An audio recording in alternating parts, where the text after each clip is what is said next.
Biz yuzga kirganimizda ham BTS kabi ishlaymiz. Menimcha bu mumkin emas. Men ham buni xohlamayman. Men ham buni bunday qila olmayman. Faqat bunaqasi ketmaydi. Men 60 ga kirganimda ham Jon Chonkok shunaqa zerikarli bo'ladi.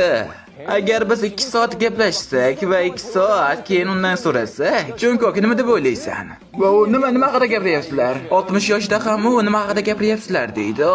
10 yil ichida u umuman o'zgarmadi. 60 yoshda ham o'zgarmaydi, umid qilaman. Biz yana 20 yil konsert berishimiz kerak. Men 20 yildan keyin 45 yosh bo'laman. Siz 49 yosh bo'lasiz, Xuyun. U esa 50 yosh bo'ladi. Buni har safar gapirishga hojat yo'q. Keling aralashtiramiz.